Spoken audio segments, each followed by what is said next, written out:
Hello everyone, in this video we will discuss about Sjogren syndrome. So what is Sjogren syndrome? Sjogren syndrome is a chronic autoimmune disease. Okay, so it is a systemic type of autoimmune disease. In this, the patient presents with dry eyes and dry mouth. This is also known as Zika syndrome. Zika symptoms, in which the eyes and the mouth, because of the involvement of lacrimal and salivary glands, they get less of secretions and therefore dryness is there. It affects mostly exocrine glands, and the Sjogren syndrome, it can be primary or secondary. So why does this take place? Because it is an autoimmune disease, there is immunological mediated destruction of both the lacrimal and the salivary glands.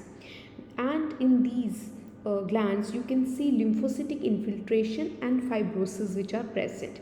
The lymphocytes, they go and destroy the salivary gland, they destroy the lacrimal gland.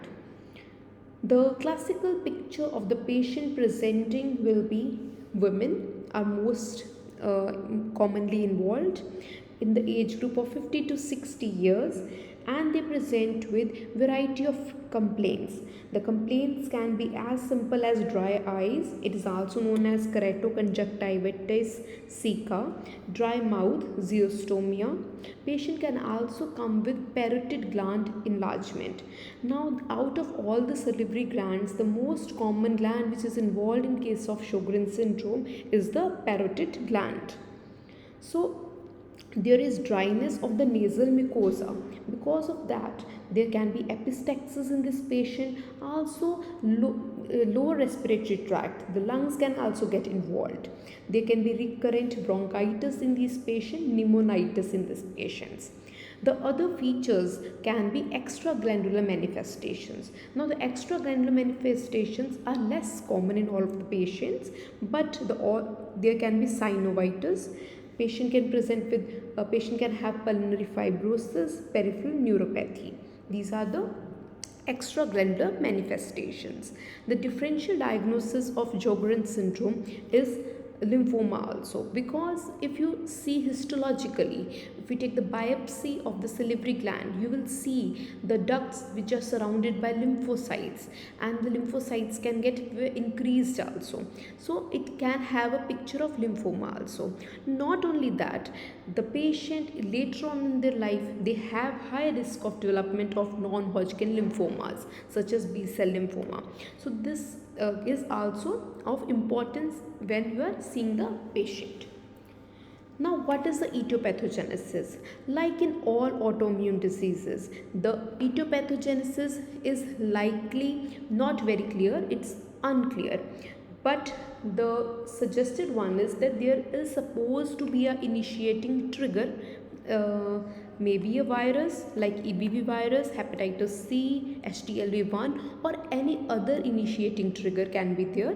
This causes viral infection of the salivary glands. Because of salivary glands which are infected, there is local cell death, and because of local cell death, there is release of something known as tissue self antigens. Now, the self antigens, these are released, and in the patient which has some defective CD4 cells or B cells which have escaped tolerance. If you remember your autoimmunity, there was something known as immunological tolerance, and the cells which have escaped those tolerance, they are likely to go for autoimmune diseases. So the activation of CD4 cell and B cells take place that has escaped tolerance, and these cells lead to immune mediated inflammation inside the salivary gland, and further tissue death, tissue damage, or fibrosis takes place in that area. So this is the proposed etiopathogenesis. The autoantibodies which can be seen in case of Sjogren syndrome, they are against ribonucleoprotein antigens. They are of two types. There is SSA, that is also known as Rho antibody, SSB, also known as La antibody. Now, what is importance of Rho antibody?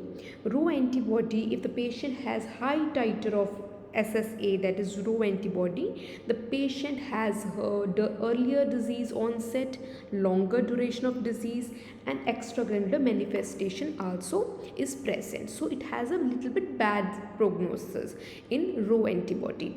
So this is the importance of the autoantibodies. Now going to the histology. So if the patient presents with parotid gland enlargement and he or she gets a biopsy of parotid gland, so what is all features you can see on histopathology?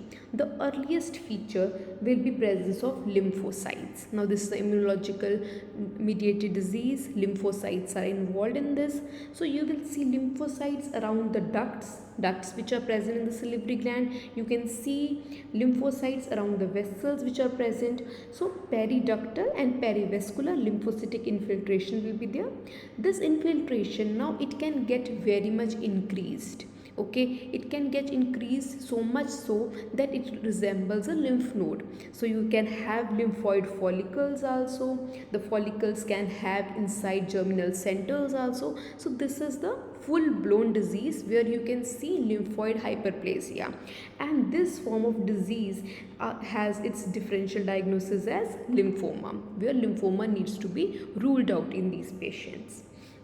Now if you see over here, you have a very beautiful duct. Okay, there are multiple ducts which are present. Okay, and around the ducts you have lymphocytes present. Here also you can see there's a dense collection of lymphocytes which can be seen. Patient can present with parotid gland enlargement, and these are all the lymphocytes which are surrounding the duct. Now the duct earlier will go hyperplasia. Into hyperplasia it will try to restore itself, and later on, because of so much lymphocyte, so much damage due to lymphocytes, it can go into atrophy of the acini. Then in all the diseases, if it's a chronic process, fibrosis comes into place. Then fibrosis can take place, and also hyalinization, replacement of the parenchyma with the fat can also occur. Okay, so lymphocytes in earlier diseases, fibrosis in the later diseases can take place. So this was all about Sjogren syndrome. In case of your treatment is mostly supportive treatment. Okay, artificial tears are given if there is dryness of the eyes. Steroids can be given to manage the autoimmune part. Okay, so this was all about the Sjogren syndrome. You can ask any query in the comment box. Thank you for watching this video. Do share, like and subscribe to this channel if you like this type of videos. Thank you.